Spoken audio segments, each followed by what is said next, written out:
तो चलते हैं आज के विशेष आकर्षण की ओर, प्रहलाद चरित्र की ओर। दिति के दो पुत्र हुए, हिरणाक्ष और हिरण्यकश्यपु। हिरणाक्ष का वध भगवान ने वराह अवतार में किया। हिरण्यकश्यपु भगवान से बदला लेना चाहते हैं, तपस्या करने जाते हैं, तप करते हैं, ब्रह्मा जी को प्रसन्न करते हैं। ब्रह्मा जी ने कहा क्या चाहिए वरदान में? बोले मुझे अमरता का वरदान दीजिए, अमर कर दीजिए। अब वो कहे अमरता का वरदान मेरे हाथ में नहीं है, इसे विष्णु भगवान दे सकते हैं, और कुछ मांगो। तो उसने क्या मांगा?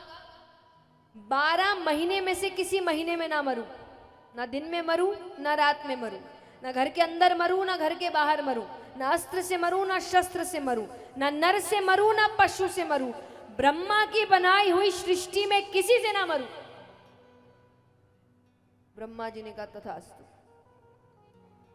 ये तो अमरता ही हो गया, मर ही नहीं सकता किसी भी रूप में वो।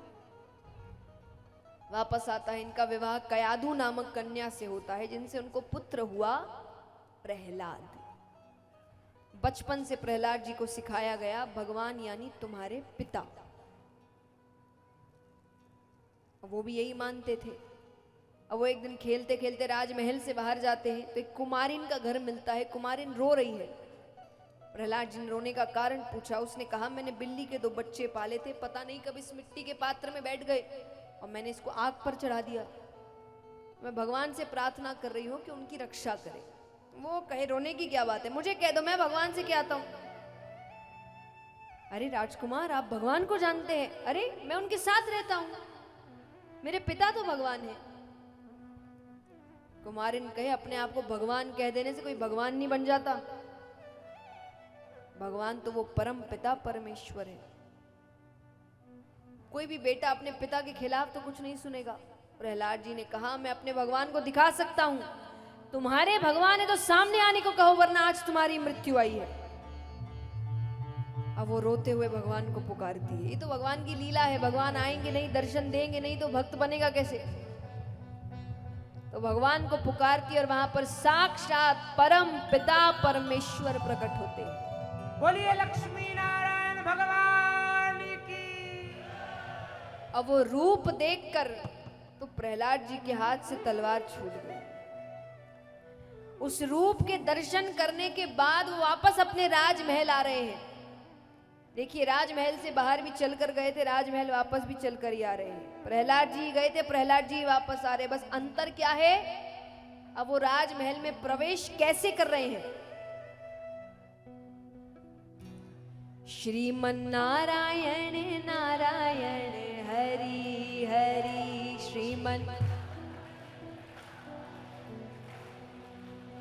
ओ भजमन नारायण नारायण हरि हरि भजमन।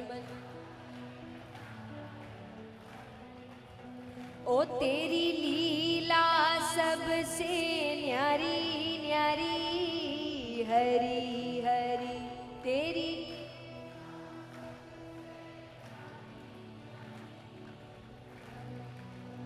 ओ तेरी महिमा प्रभु है प्यारी प्यारी हरि हरि तेरी।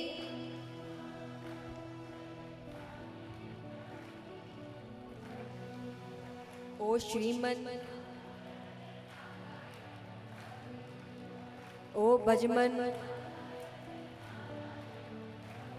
तो भगवान का नाम लेते लेते राजमहल के अंदर प्रवेश कर रहे हैं। प्रवेश कर रहे हैं तो हरि नाम नारायण। राजा सुनते हैं, राजा कहे कौन है जो मेरे राज्य में मेरे ही शत्रु का नाम ले रहा है? सबने कहा राजकुमार प्रहलाद है। तो उनको गुरुकुल भेजा जाता है। गुरुकुल कौन सा, हमारा आपका नहीं। जैसे राजा के बच्चे पढ़ने जाते थे वैसे राक्षसों के बच्चे भी तो जाते हैं। उनके लिए अपना अलग गुरुकुल था जहां राक्षसी विद्या सिखाई जाती थी, बच्चों को राक्षस बनाया जाता था। तो वहां लेकर गए और उनसे कहा गया कि इसको सिखाओ भगवान यानी इसके पिता। ठीक है, लेकर गए, उनको बैठाया जाता है। अब कहा गया कहो हिरण्यकश्यपु नमो नमः। वो कहते जय श्री हरि। अरे गुरु जी कहे हम किसी हरि को नहीं जानते। अब जैसे ही उन्होंने कहा हम हरि को नहीं जानते, यहां गुरु जी की तबीयत खराब होने लगी। अब वैद्य को बुलाया जा रहा है, औषधियां मंगाई जा रही है, ठीक ही नहीं हो रहे। अब वो अपना नाम जप कर रहे हैं, हिरण्यकश्यपु नमो नमः, हिरण्यकश्यपु नमो नमः। दर्द और बढ़ता जाएगा। अंत में प्रहलाद जी ने कहा, आपने सब तरीका अपना लिया, आप ठीक नहीं हुए, अब मेरा तरीका अपना लो। बोले कौन सा तरीका? बोले कहिए जय श्री हरि। अब वो कहते हैं जय श्री हरि, और जय श्री हरि कहते कहते मानो जैसे जैसे भगवान का नाम ले रहे उनकी पीड़ा कम होती जा रही है। अब वो इतने प्रसन्न हुए, वो प्रहलाद जी से कहते हमें और बताओ तुम्हारे भगवान कैसे हैं, क्या करते हैं, कैसे दिखते हैं। तो प्रहलाद जी वहां पर सबको समझा रहे हैं। अब गुरु जी के स्थान पर तो प्रहलाद जी बैठे हैं, बाकी सब नीचे बैठे हैं। अब यहाँ पर राजा को पता चलता है कैसे भजन कीर्तन हो रहे हैं। उसने कहा मुझे ऐसा बेटा ही नहीं चाहिए। ऊंचे पहाड़ से नीचे गिरा दिया, कुछ नहीं हुआ।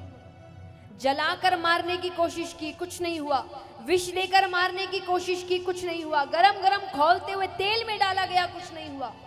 क्योंकि जाको राखे साइया मार सके ना कोई। जिसके सर पर भगवान का हाथ है उसका कोई कुछ नहीं बिगाड़ सकता। अंत में राजा बीच सभा में लेकर आते हैं। अब राजा कह रहे हैं आखिरी बार पूछ रहा हूं, बता दे भगवान कौन है। वो कहे केवल हरि, केवल श्री हरि।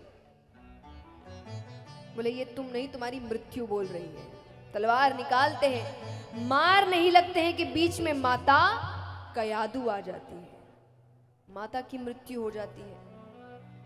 अब राजा कहे तुम्हारे कारण तुम्हारी माता की मृत्यु हो गई। जब व्यक्ति भगवान से बहुत प्रेम करने लगता है ना, उसको दुनिया अच्छी नहीं लगती, उसको फिर दुनिया में रहना अच्छा। तो प्रहलाद जी को इतना प्रेम हो गया है कि आज उनके लिए मृत्यु दुख की बात नहीं है। उनके लिए मृत्यु ऐसी बात है कि आजाद हो गए, भगवान के पास चले गए। वो कहे ये रोने की बात नहीं है, ये तो और भगवान को मनाने की बात है। माता की मृत्यु नहीं हुई, माता तो हरि की हो गई। अब सोचिए उस बच्चे को डर नहीं लग रहा। अभी अभी तलवार चली है, वो तलवार राजा के हाथ में है, पर वो कहे कि ये तो और भगवान को मनाने वाली बात है। राजा कहे बंद करो मेरे शत्रु का गुणगान, हरि हरि हरि। कहां है तेरा हरि, कहां है तेरा हरि? प्रहलाद जी कहते वो हर जगह है, वो मुझ में है, वो आप में है, वो जीव में है, निर्जीव में है। राजा कहे निर्जीव में है। बोले हाँ निर्जीव में भी है। अब वो आसपास देख रहे हैं क्या निर्जीव दिखता है, तो खंबा दिखता है। वो कहे इस खंबे में है तेरा हरि। बोले इस खंबे में भी है। बोले मैं खंबे को ही तोड़ता हूं। अब वो मारने लगते, पहला प्रहार करते हैं, दूसरा प्रहार करते हैं, तीसरा प्रहार करते ही वो खंबा टूटता है और उसमें से भगवान का नरसिंह अवतार बाहर आता है। बोलिए नरसिंह भगवान की। अब यहाँ पर दोनों के बीच युद्ध होता है, भयानक युद्ध होता है। अब वो अधमरी हालत में है, भगवान उसको अपनी जांघों पर लेटा कर रखे हैं।